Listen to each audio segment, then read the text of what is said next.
Welcome back to Beyond the Wrench. My name is Jay Goninen, and I am your host. Today, I have the pleasure of having my good friend Matt Fanslow join me on the podcast yet again, now recurring guest. We're fresh off of a recording for Technician that's coming up. I'm excited for all of you to see what we were able to put together there. But always entertaining, always opinionated. We talked about that before we hit record. It's one of the things I truly love about Mr. Fanslow. How you doing today, Matt?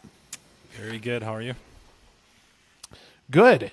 Do you ever get that in the introductions to yourself when you're on somebody else's podcast or the opinionated thing? I think it's inferred. I don't know if they call it out, but I think they infer.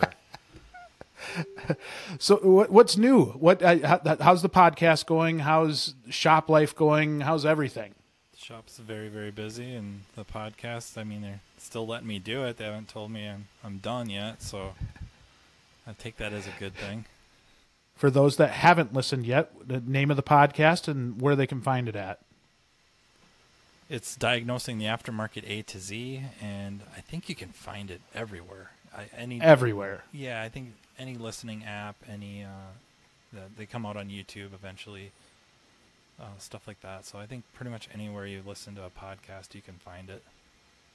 Yeah, and it's awesome. There's just so much. You cover a really wide range of things, and anything from management to diagnostics to like everything. It's one of my favorites. It's a really, really good podcast. Always enjoy it. I think that's how we ended up with the title, is because of that. You know? The A to Z part. Yeah. Exactly. Smart. I like that. All right. So one of the things that came out of our roundtable that we wanted to dive into greater detail with was a concern that I've got with our industry as a whole, and I think a lot of people do, but really talking about how we can get our best and brightest, the best technicians that we've got in this industry to speak glowingly about the industry. And the reason I think this is such an important topic is that if we continually have experienced technicians going out and saying, don't go into that industry, that's a stupid thing to do. You're gonna spend a bunch of money on tools, and these vehicles are getting more complicated.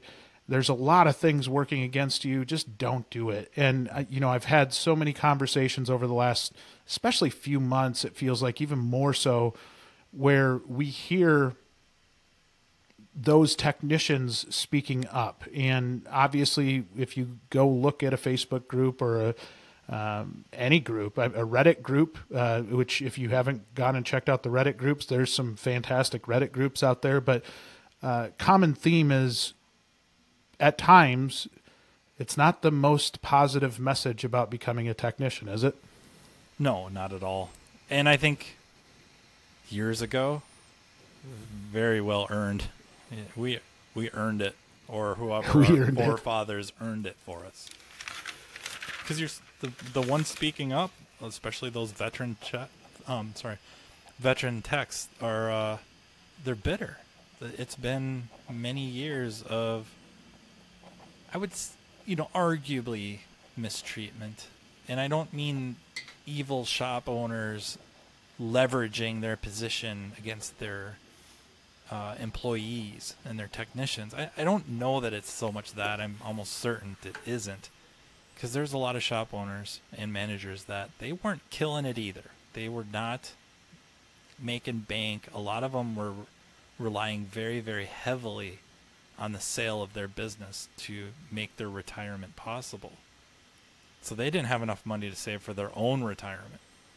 So a lot of just mismanagement, bad management, bad leadership trickles down to everybody, right? And so you have a group of technicians that are have very negative feelings about what they did because their, friends and colleagues, whatever, outside of the profession who chose a different path are doing a lot better.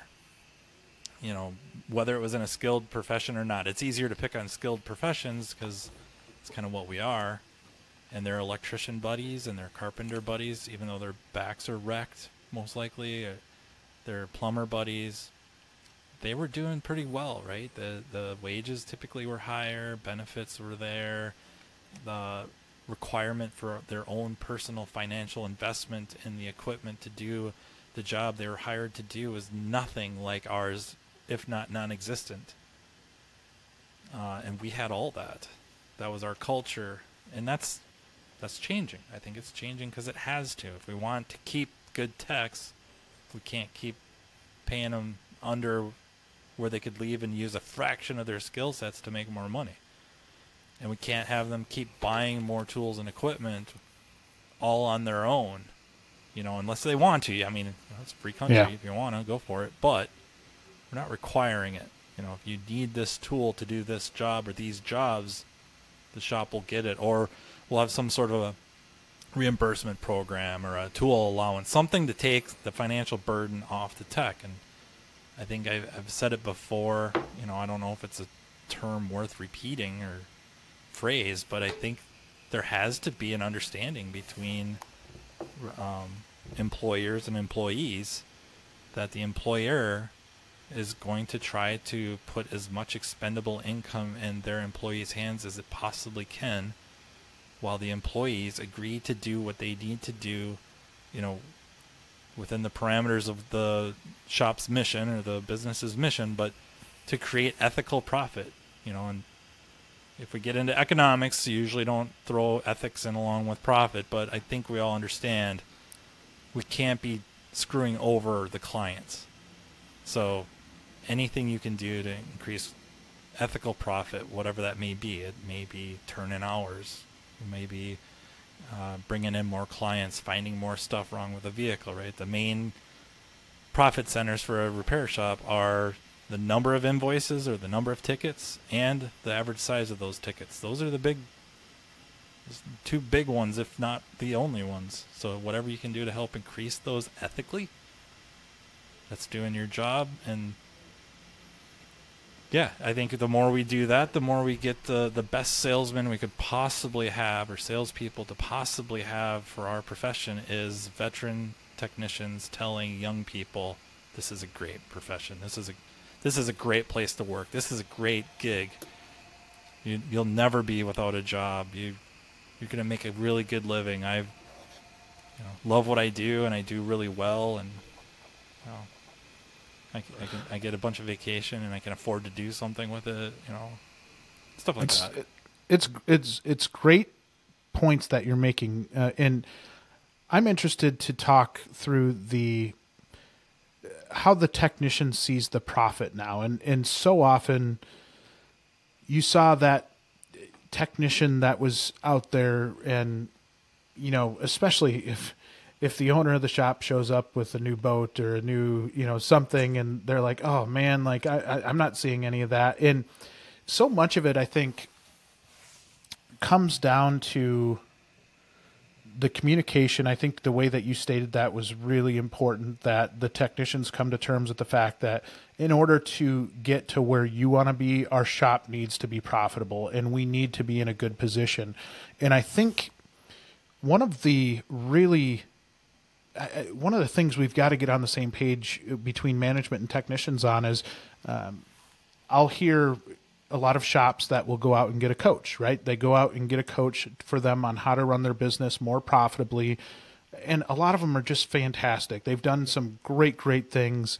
I know from my dad, my own personal experience, it really changed that business from being like, oh, I have to go to work today. Like even as the owner, right? Like yep. They don't want to go, to now, hey, we're trying to make a profit. We're trying to do right by our customers, but at the same time, we need to be profitable in order to be able to pay our people adequately, in order to get those tools that we need to get.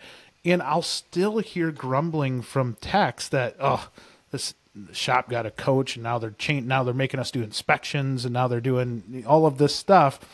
And I'm sitting back and I'm like, man, if you just know the impact that this is going to have on your career, if you embrace it and don't fight it, it would have such a positive influence on you if you don't fight it. But I think there's some level of a technician where we're just naturally like, we're going to fight whatever comes our way, right? So I'm interested to hear your perspective on that, and maybe as it relates to coaching, as it relates to getting more profitable, everything in that book.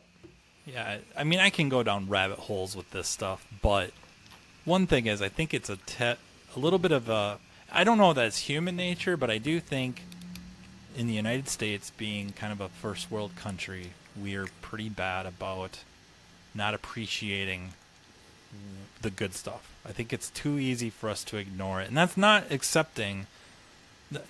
arguing that you should be accepting of bad stuff, or, you know, if this owner really is taking advantage of you, if they are just sucking up all the profits so that they can have their cabin and their boat and all that, well, they're free to do that, but you don't have to stay and help. If you're starving and you can go work for another shop and do much better for yourself, you need to do that. You need to do your homework too, because you got to be careful that the grass isn't always greener.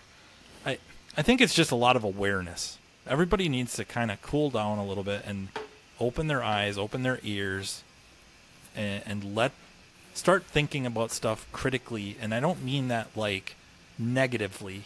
I mean it like critical thinking. Think it through.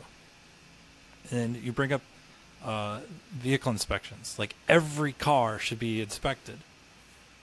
Why? Well, it's back to that, how do we increase the profits of the shop? There's really only two ways that I know of legally. One is more vehicles to work on, more tickets, or higher average tickets. So there you go. There's the inspection. It's also for reputation, because how horrible is it? How bad does it look when you do whatever, $2,000 worth of engine work, and the car leaves, and then it comes back a week, 2 weeks, 3 weeks, a month later, and the brakes are shot, or something in the drivetrain is shot, or the frame is rotted out, because you never, for whatever job you did, you really didn't pick up the vehicle. Now the customer's back, and you got to break it to them that they're going to have to spend another $5,000. And they're like, I just spent $2,000. This is more than this car's worth. It looks horrible. Yeah. So we're talking about our reputations here, and we have a reputation, we feel, of being undercompensated, and we also have a reputation of taking advantage of clients. And guess what? That's one way it looks like we did. And it wasn't so much we took advantage of them as we didn't do them any favors by checking the vehicle over. And that should be every freaking vehicle. If anything, for CYA, to just be able to say, like, okay, we can fix your brake concern for $1,500, but you should know that we saw this and this and this. And if we do all of this, it'll be this much. But at least they're aware. There's photos, there's videos. It's assuming you're doing digital vehicle inspections, which I think is a no-brainer by now. Now you have this in your possession, and if they want to bash you on Google, that you have, I don't want to say retaliation, but you could show, like, well, excuse me, but we told you about this. Here are the photos that you got. Like, we're looking out for you, and you made a choice, and I don't think it was a bad choice to fix this, but you knew about these things were concerns that we're going to have to address. Now we're getting a bad review. That, you probably word it better and all that, but you can turn a lot of those 1-star reviews into reasons people come to your shop, because they see that you do document things and you are looking out for your clients. That's a big win. Well, in that scenario that you just mentioned, I think it's very, I think you're so spot on there from the standpoint of, think of that service advisor, that service writer that has to go back to the customer and tell them that over again. And if you change the role, and the best analogy I really enjoy when people talk about, like, think about a doctor. A doctor's not going to say, "Oh, we didn't pass on the cancer diagnosis because we didn't you know what I'm saying? Like, we did a physical on you. A physical is basically an inspection. And here's what's good, here's what's bad, here's what you need to do to game plan to move forward. And if you're that service writer and you can go and rather than have the 2,000 up front and then the 5,000 following that, you have everything up front. You present that to them and say, okay, here is everything going on. One, what is your vehicle worth? Is it even worth doing all this stuff? Two, let's work out a game plan here. Like, over time, you can start to chip away at this stuff so that it's not such a huge hit. And you gain so much trust in that conversation, and it happened because of an inspection. And yes, do they help your average repair order up? Yeah, probably, because you're actually telling them what's actually wrong with their vehicle. But, I look at it as from the consumer's end. Say that consumer goes out and has a couple cocktails at dinner and they have a taillight out and they get pulled over on the way home and they just had their vehicle in your shop that day. Yep. They're going to be pissed, right? Like, I would be pissed. Yep. And so it's not, I don't know, from a technician's shoes, if we can get them to understand this isn't trying to rip the customer off. This isn't trying to be deceitful to the customer, misleading to the customer. It is simply telling a customer what's wrong with their vehicle. This is what we recommend you should get done because there's a safety concern. There's there's something that you have to do. And it's in my eyes, it's unethical not to do an inspection. I agree 100%. And I was going to say too, the business coaches that I know, that are not, well, I guess it doesn't matter if they're corporate or not. The ones I think of offhand that I know personally, they educate the owner and the management, but they also educate the technicians. Like, I'm here because your boss, your manager, they want you to make better livings. I am here to help make that happen. I'm going to help them make a better living too, because here's the reality. This is what it looks like. You three over here, you've been making more than them for the last 6 years. So, but I'm here to help. And we're going to get, our goals are to increase your wages, increase your benefits. Like, what would you like to see happen here?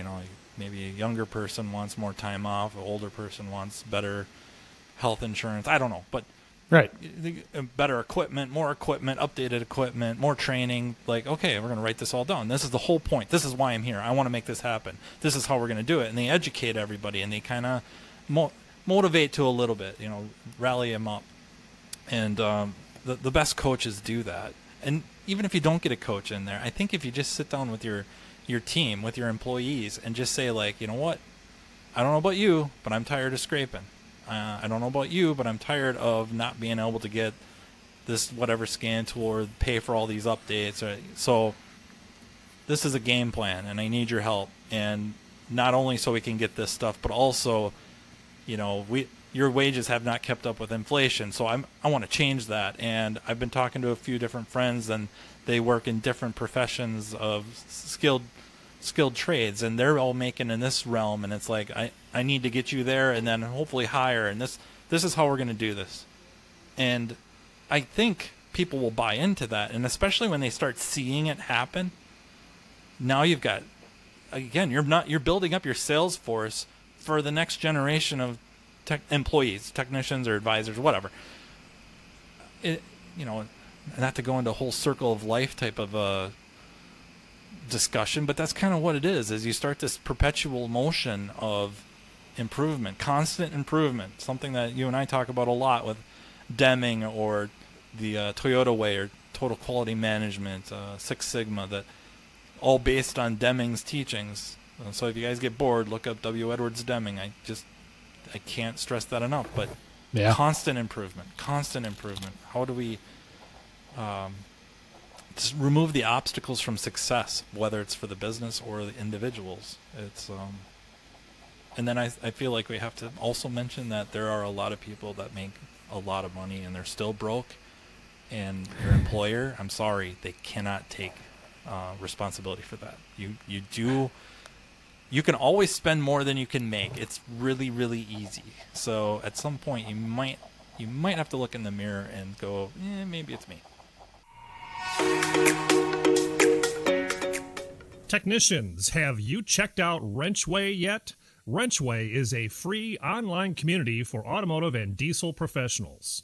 Whether you're looking for a job or not, WrenchWay makes it easy to explore new opportunities, stay up to date on what's going on with the auto diesel community in your area, and help improve and promote the technician profession. Check out all the job details you care about before you apply or interview with WrenchWay Top Shops. Open to new job opportunities but don't want to apply yet?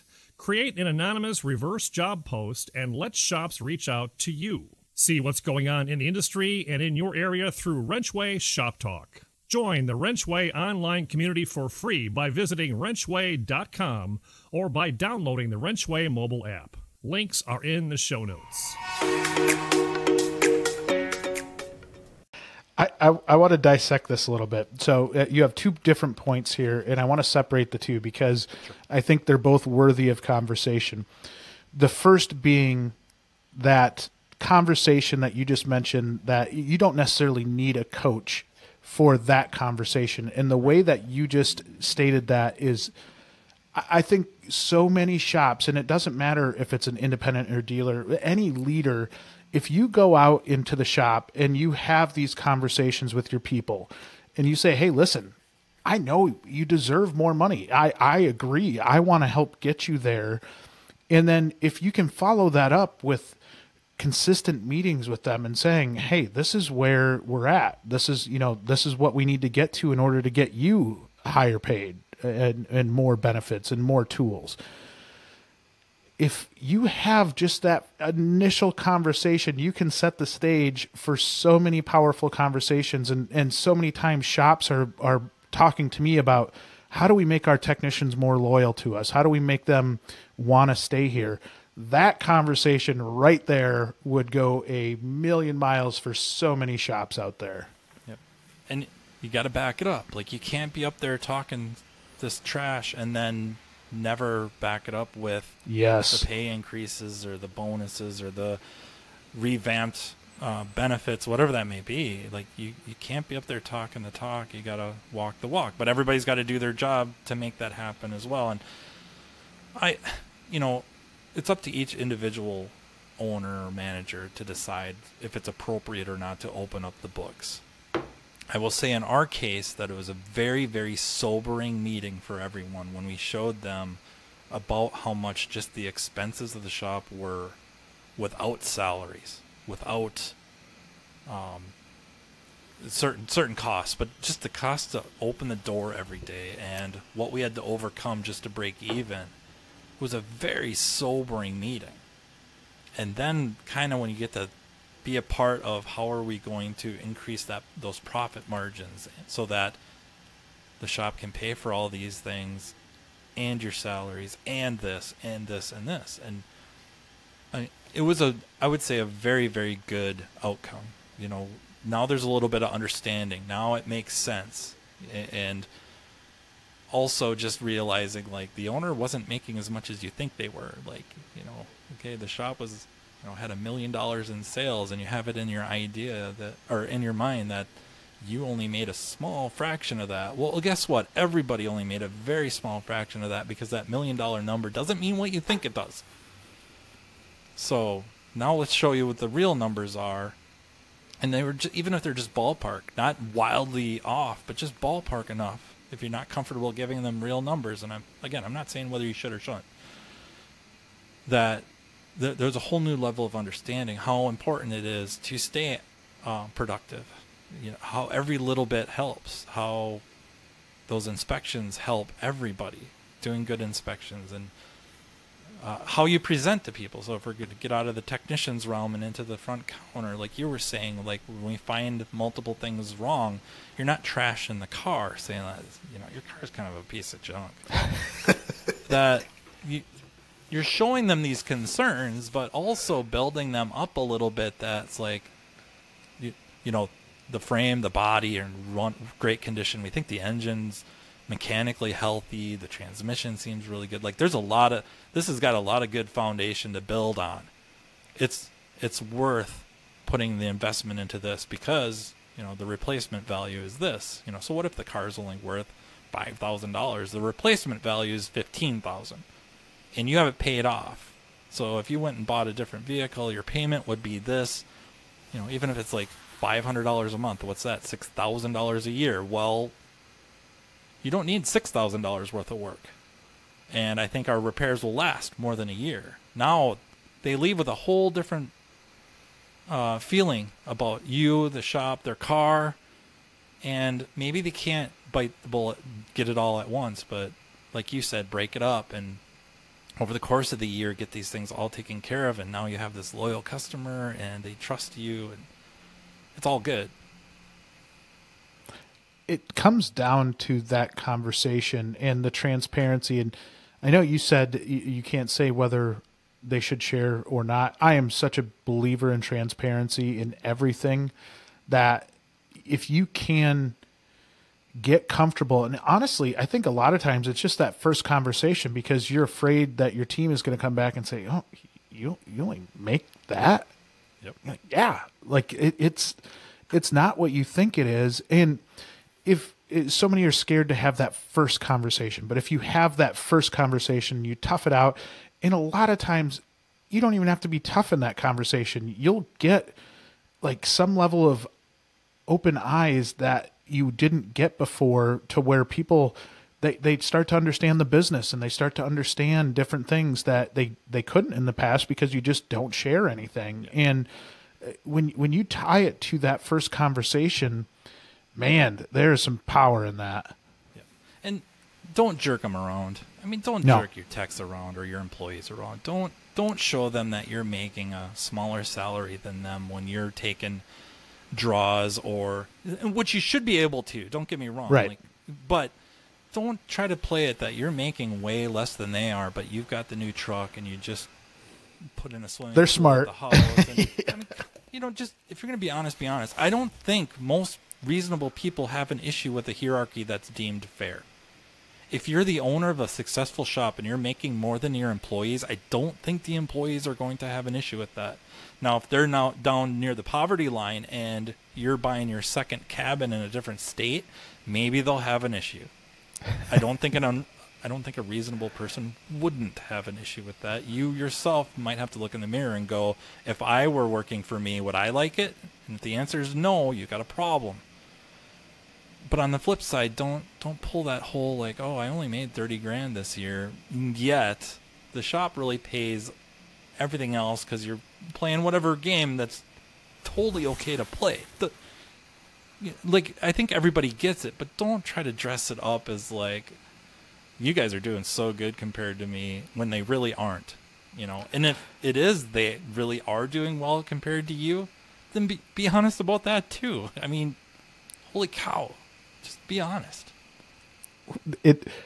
I don't think any employee wants the woe is me boss, right? That comes in and says, you know, oh man, it's just such a struggle. And like, are you kidding me? I'm struggling to make my house payment right now. And you're coming to me and saying that, you know, you're driving your new vehicle in here and coming to me with complaints. They don't want to hear it. And I think you bring up a really valid point in that when I was in a shop, I would hope the person that owned it made more than me, because if they didn't, I would think maybe they didn't have their head screwed on right? Like I want them to make more money than me, because that tells me they're a successful business owner and that we're going to have some stability. Yeah, and don't kid yourself. There are plenty of shop owners out there who are scraping by. Yes. But taking very good care, or is taking the best care they can of their employees. There's a lot of them. So, I think it comes down to everybody putting their cards out on the table, being honest. Shop owners being honest with themselves and their employees. Really do a search of what's the cost of living. Like, what does it really take to live a decent, whatever, middle class life within a certain radius of the shop? And I know for my boss, that was a very, very painful discovery, because you forget, he's not an evil shop owner. He wasn't trying to take advantage of anyone. But over the years of life around here, he had a certain idea of how well he was doing based on his salary. But he had bought his house 30 years ago, right? He never really had a car payment. which is fine. That's smart. But I'm just saying, like, you had an idea, but then when you start really looking into it and going, okay, the average house is this much. I was looking at houses for fun, not even for myself. I was looking at houses, and just a decent house, my God, it's 4 times what I paid for my house. Oh. You start figuring that out and going, oh man, okay, we got to change things. Yeah, and it's painful, but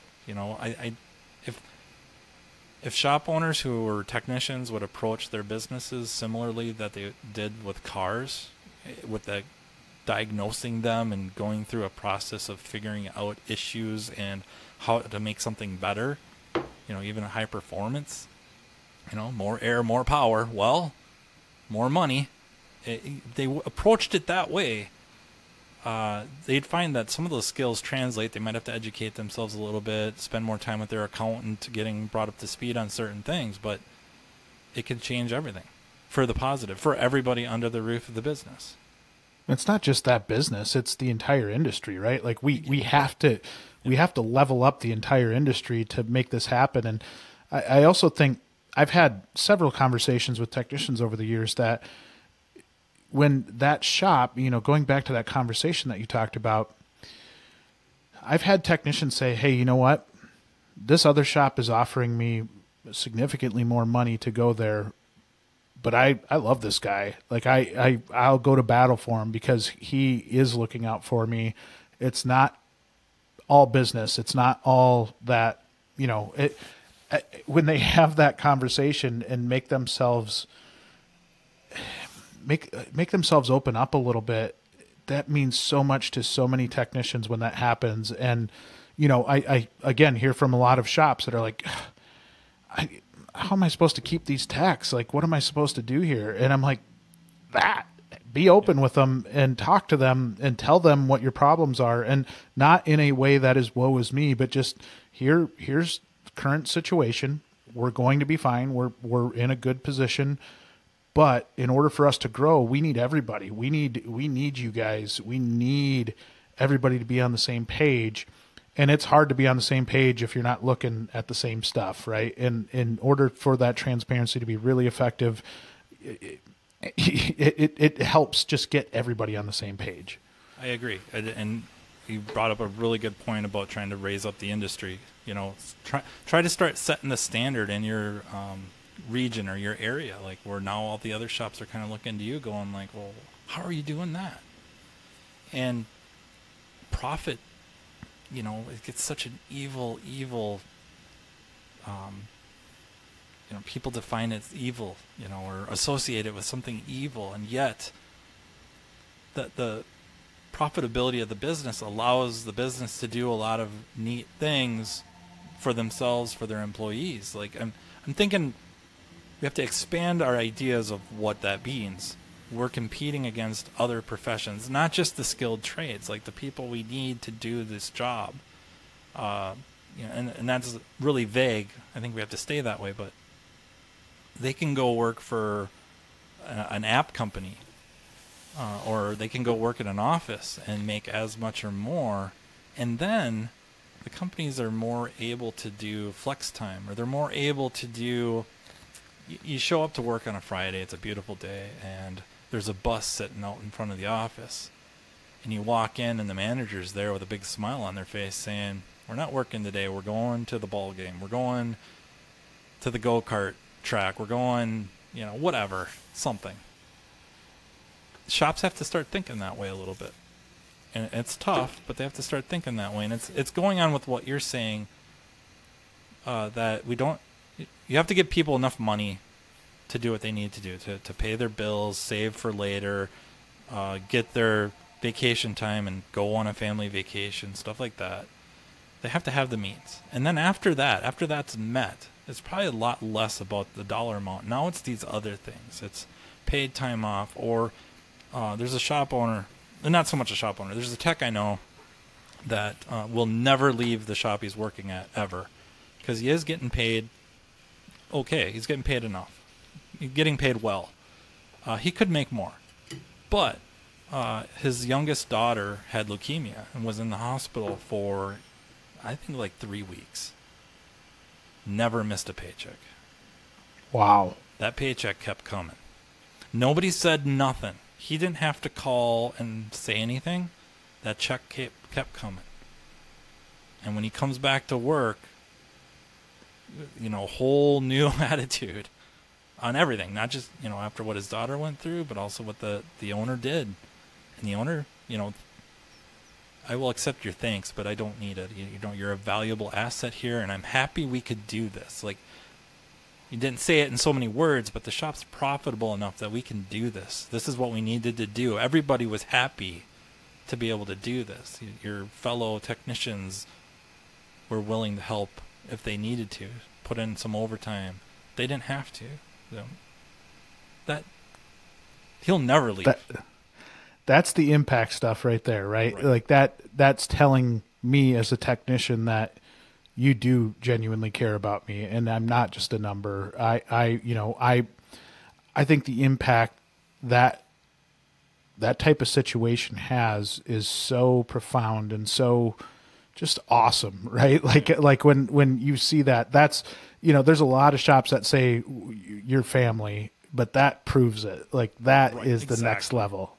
Exactly. It's not just some slogan. It's you really are. Or you know what? You're a valuable asset. You're not an expense to me. You're not, some, just a number to me. That you are a part of this organism, and I need you. And because of that, we're not abandoning you, or we're not going to burn up your PTO and punish you almost for this. This is the right thing to do. And I think the key word is we're able to do it. Imagine if the shop wasn't profitable enough. Imagine if there weren't anything in reserves. Imagine if there just wasn't enough profit margin and profit dollars coming in, that even if the owner wanted to in the worst way, you just couldn't do it. Like, I got enough money to pay you your PTO, and then after that, like, you'll have a job here, but I can't help you out. That's awful too. So that's a motivation from management to try to get to that position that you can do these really good things, whether it's for your own employees, which of course we want that, but then outside of the business for charitable stuff, to be able to, whatever everybody's kind of got a thing that's they're part of their heart or means a lot. You can do nice stuff that way too, whether it's church related or animal shelters or schools, stuff like that. It's not to mention to do that. Not to mention, shops in small towns and probably big towns too, that maybe have people coming in their door asking for money for some foundation every single day, right? And it is hard to pick, like, what is the best one, or like, you'd love to help them all out, but at some level you're like, my goodness, they just keep coming in and in and in, and you're like, all right, like, we need a selection committee to figure out who we can even donate to. Yeah, but if you got an employee that survived breast cancer, or their significant other or mother did or didn't, maybe the shop becomes involved in that, and some of that takes money, some of it takes time. Habitat for Humanity, would you shut the shop down for a day or an afternoon to go bring the whole crew to the Habitat for Humanity and help build a house? The number of things you can do is almost endless. Yeah. But it's to be able to do it. Put yourself in a position to be able to do it. And but that takes the whole team. Everybody's got to be involved. Everybody's got to buy into the concept and do their part. So, I'm going to try to run a really, really good business here. I'm going to try to remove all the obstacles I can that prevent you from being as productive as possible, taking as much enjoyment as you can in doing this job. And then as an employee, I'm going to do everything I can to find as much ethical work as I can, and I'm going to do it as reasonably quickly as I can at high quality, so we can stand behind my work and I'm going to try to bring in as much business as I can. It's really just win-win-win. And I say win-win-win. It's employee, employer, and then the client, the vehicle owners. It's a win for everybody. That's what we want, right? That's at the end of the day, that's what we're here for. Want to win cash while helping the industry? Check out our game on WrenchWay Shop Talk called The Loneliest Number. Each week, we post quick poll questions about industry topics. Technicians who answer the questions will earn points to play the Loneliest Number game for a chance to win our $1,000 monthly prize. $500 will go to the lucky winner, and the other $500 will go to a local high school program of the winner's choice. Start playing now at wrenchway.com/shoptalk. Link is in the show notes. I said earlier I wanted to dissect the two different things. The second piece of that is the financial education for a tech. And, you know, I've talked, it feels like you have conversations that kind of go in clusters. And over the years, this will come up and then it goes back down. And I do think it's a very, very important topic to have, because it is one of those things that if you have a tech that is in a financial struggle and say they've got a huge accounts receivable with the tool vendors, they've got a four-wheeler payment, a boat payment, a UTV payment, whatever it is, and that is stuff that sticks with them and they carry that burden throughout the day. One, it's got a negative impact on your business because their head is not fully engaged in what they're doing each day. But then, two, it's just, again, the humane thing to watch out for your people and make sure that they are educated enough and really they have the right habits in place and they're doing the right things and they're not going out and buying that maximizer toolbox when they don't need it. Like they're like just being able to help them there. And I think techs have to be open to that help. But I think there's a lot of shops that lose technicians because that tech has to go somewhere for more pay because they've got to keep up with the kind of hamster wheel they're on. Right. And if shops can get out in front of this, and whether it's providing their employees with a Dave Ramsey course or doing something along the lines of helping educate them financially. My brother's a financial advisor. I know he's gone into businesses and just with individuals and groups and done some financial education with them. He taught financial education at the local high school. There are resources to be able to use to educate your team with, and that can be as impactful as anything, like helping set them up for a healthy life. Yep. Yeah. I mean, I think everybody has to accept that the amount you bring in cannot be exceeded by the amount of money going out. Okay. But the scenario you're talking about, I think has dual purposes. One is, yes, it hopefully will educate the employees on how to budget their money for the best of everything. Like, that they kind of have a handle on where their money is going. They're driving their money and deciding where it goes consciously, and being able to save and know what they can afford and stuff like that. And maybe figure out that, trying to keep up with the Joneses, you don't know how they, your buddy, you don't know how they own the side-by-side and the boat, and the big house. You don't really know. Are they getting paid so well? Are they in debt up to their eyeballs? How many times has the water been shut off? You didn't know that it was shut off. You don't know. But on the flip side, it's also a chance for ownership or management to see, when they figure out the cost of living in this area is $50,000 a year and your techs are making 40. You're failing them. There's really no way around that, right? Like within we'll just say a 30-minute drive, they really legitimately need about $50,000 a year to live, at lower middle class or middle class. and you're at 40. I don't know how you justify that. I don't know how you look at them and say like, well, you just, you got to live within your means. Okay, what? So I guess I'm not eating. Yeah, so but it's a good indicator and might suck.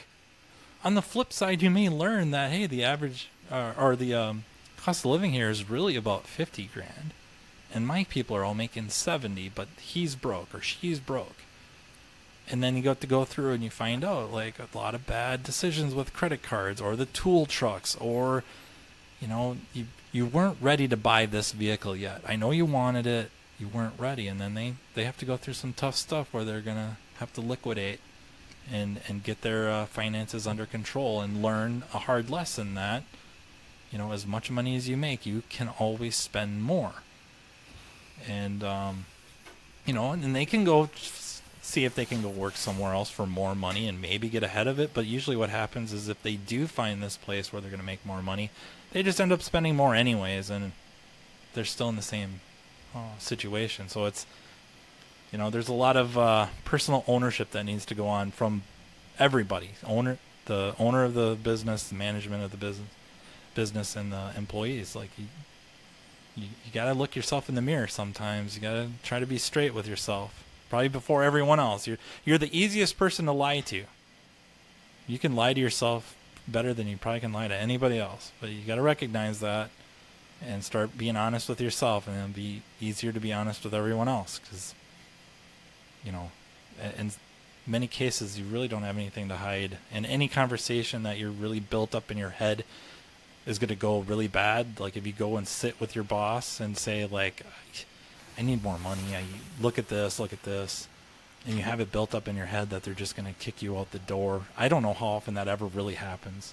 That not saying they throw you out, but that the conversations become so hard. Usually you find out they had no idea, and they want to help. Yeah,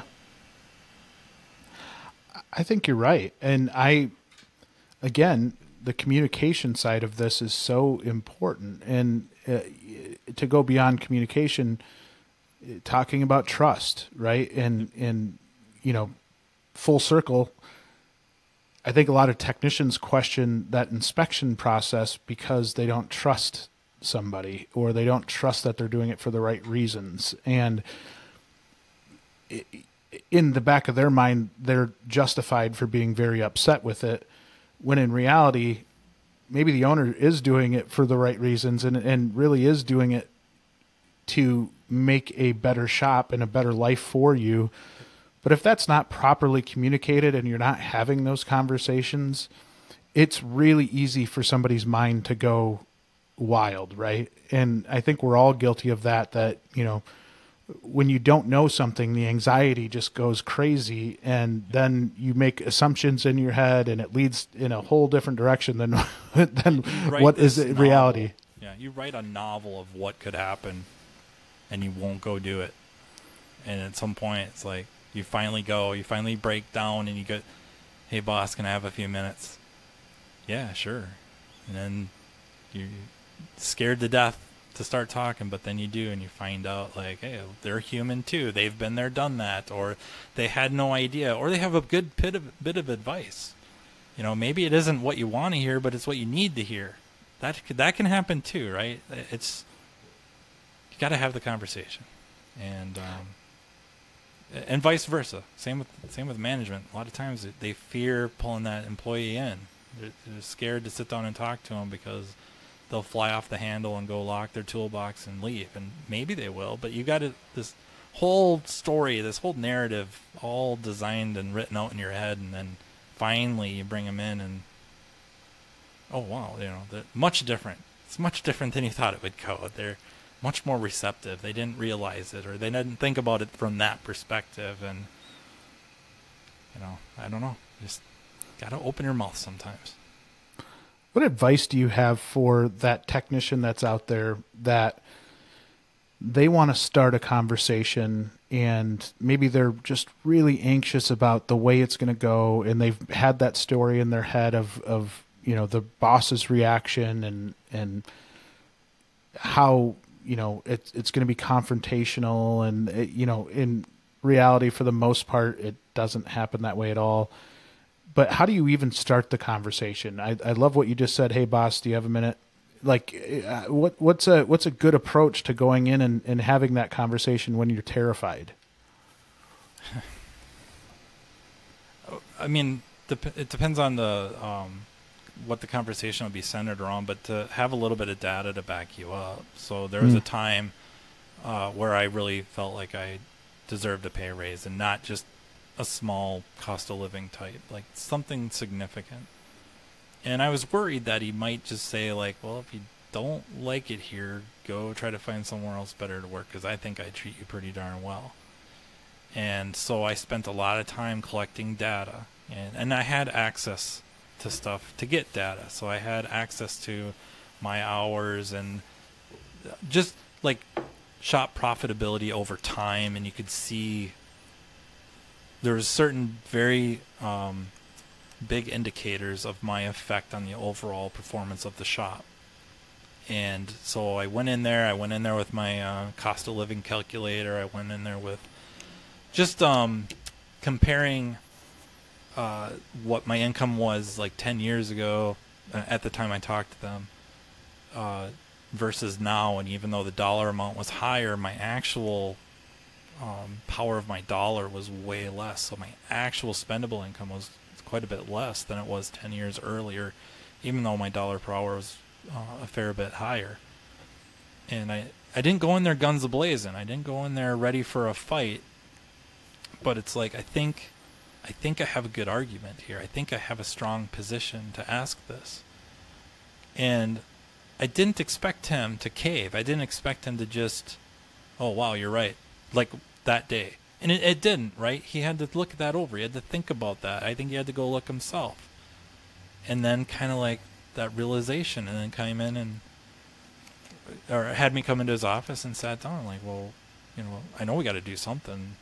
This is what I'm thinking of doing. What are you thinking? And we came to a really good agreement. And, you know, I think everybody can do it. You got to, you know, maybe have, depending on the nature of the conversation, you might have to have some backup plans just in case. You know, and you do have to have some ideas of how you are going to respond to certain things. If they get very animated and upset, I would advise that you do not get animated and upset and raise your voice. You do the opposite. But you have to have some counters ready, just in case. And you do have to have a backup plan, just in case. Again, depending on what we're talking about. I think we're probably talking about asking for more money and the threat of, if you don't like it here, find someone else to work. Well, okay, you better kind of have some ideas of what you're going to do. Or, you know, are you going to respond with, well, then consider this my notice? Are you prepared to do that? In some cases, you might have to be prepared for that, because, you know, if it's not that good of an environment, staying in there isn't going to help anything. It's just going to ruin. You're wasting time. You're wasting your most valuable asset, is your time. And is there a piece of that where you do the research and it helps you validate the ask as well? Because maybe in your mind you think that, but you like you don't know that, right? You think that, but you don't know that. But when you know that, you just have a lot more confidence going into that conversation. Yeah, and then sometimes it's the opposite. Sometimes you start doing your research and you find out that you're maybe not as special as you thought you were. Like, that can be very sobering too, on your end, where it's, you know, you're on social media and you see all these technicians who are saying they're just killing it, and, you know, you start doing the research, and just within your own shop, you're not in the top tier. And then you have to, again, it's this honesty thing, right? It's so easy to say, it's so hard to do. It takes so much presence. It takes a lot from people to be able to step away and try to remove as much of your cognitive bias as you can, as much as your own bias for your own stuff, right? That you can kind of take from the outside looking in. It's called egocentric bias, sorry. So remove as much of your egocentric bias as you can. That's where you're the star of your own movie. Try to step outside of that, and how much of this production issue, if it is my fault? how much of it is too much time on my cell phone? How much is it, instead of, walking fairly briskly from here to there, is it just lollygaggling around and stop at 3 hoists to visit with the other techs and find out what they did last evening or how their date went or whatever? How much of it is on you? And then how much of it is legitimately the shop, the processes or the lack of processes? You have to be honest with yourself. It can't just always be finger pointing, or at least be willing to point the finger at yourself. And then go in and have the conversation and say, I understand that I do this, this, and this, but, I think I have these ideas too. And you may come out there with a little bit more money and a path to get way more money for everybody. Boy, is that a just great advice in general, but that part that you just mentioned about the finger pointing, and I think it's really easy to fall into that trap of the woe is me, even from the technician side. And especially when you do read those other comments and you read that other stuff, and it gets your mind going, and then it is other people's fault that you're not as productive as you should be. And like you use the putting yourself as the star of your own movie analogy. And I think that's really impactful, because it allows you to step back and almost watch yourself as if you were in a movie. And oh my goodness, yes, I do spend a lot of time over talking to Frank every day, and I wasn't present enough to even be aware of that. And I think, for somebody like me, I'm a talker, so I'm definitely going to waste time. And I know it, right? Like, I know when I'm wasting time, and I know that I shouldn't be, but it also helps me understand maybe my value. And I think there are a lot of techs that, if they took a step back, and even from like an attitude standpoint, right? If you look at attitude, and you're miserable every day going to work, and you're pointing the finger at your boss and your coworkers and everybody but yourself, there's one common denominator there, and it's you. And I think, again, it can be easy to fall into that trap in a shop. But if you recognize it and you work on it, you're just going to be more happy, because if you go and you finger point and you get that one problem solved, you're still going to be miserable. So like, take a step back and figure out, what is it that makes you happy, and get your mind right, get your attitude right, because that, if your attitude isn't right, and it sounds so cliche and some level kind of stupid, but it's also like so true. If your attitude just sucks, nobody's going to want to be around you, and it's going to have a negative. It's going to tie you to a negative mindset of the owner or the manager that is over you. If all you do is come in and complain every single day, you get a reputation. That reputation is hard to shed, but you have to look at yourself in the mirror. And there's so many techs that could learn from that. Everybody could. Everybody could. Everybody, yeah. That's not just a tech thing. Again, not to go down a rabbit hole, but there's a lot of logic to everybody, regardless of if you have an addiction or a substance use disorder or something of that nature, to work a program. I think Russell Brand said it once, that if you're not working a program, your programming will work you. And, like the 12-step program, you could just read into that a little bit and follow that a little bit. And one of them is, you kind of got to assess yourself and assess your life and assess how you affect others. And I think all of us have a lot to gain from doing that. And you may find yourself making a lot of apologies. And that leads to usually really, really good things, especially at work.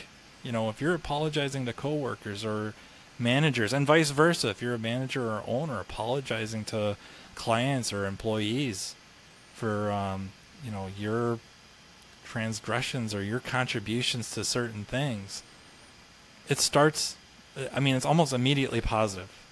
Almost immediately things get more positive. And just like you said, where techs maybe it's easier for us to see our contributions directly to the shop. Owners do the same thing. A lot of times it's disguised as the customer picks up a car, and the boss, who hasn't touched a car in a year, is up there going like, well, I or we, this is how we do things. And I get that. I get it. But it better stay that way when things go sideways, because it better stay we or I. Because what happens usually is this is how I have my people do things when things go right. And then when they go sideways, it's, well, Jay. We've had some problems with Jay. I know. I've been close to firing him. I'm going to have to take and here Jay comes the bus. You know what I mean? Bus. Yeah. So they're guilty too. Everybody's guilty of biases. It's almost impossible to get away from it. Even if they acknowledge that they have it, it's hard work. And that's probably the argument to start working programs, is to try to fight that bias. But yeah, nobody's perfect. And I think we need to open our mouths, and we need to cut each other a little bit of slack for being human. Also try to hold each other accountable, and it should be a net positive. It will, if everyone's kind of going into it with a open mind, open heart, it will end up being net positive, and a lot net positive. I could not agree more. I think that last bit of advice that you had plays with any profession, with any person, and I totally agree. I think it's hard, even for me at times, right? And making sure that you're staying positive and carrying that. But I think everything, all of this that we talked about today, is such good advice from your standpoint of somebody that's been in the industry for a long time. And really, I mean, just in general, to tie it back to our best and brightest, speaking positively, there's so much here that shops can do to change their luck. And I want to say thank you so much for that advice and that, kind of the storytelling on some of this. This is impactful stuff that I think a lot in our industry could learn from, and just excellent as always. It was such a fun time to sit down and do this podcast with you yet again. I'm sure we'll have more down the road, but I hope so. Just fantastic stuff. Yeah, and I enjoy it a lot too. Well, thank you again, Matt, for being on, and look forward to the next time. Having me. That wraps up this week's episode of Beyond the Wrench. Be sure to tune in next week for another brand new episode. As a reminder, don't forget to rate and follow Beyond the Wrench on Apple, Google, Spotify, or wherever you listen to your podcasts. This helps us get Beyond the Wrench in front of other fantastic shop owners, managers, technicians, and dealers just like you, so we can continue to help improve, promote, and grow this amazing industry. Thanks everyone for listening, and we'll be back next week.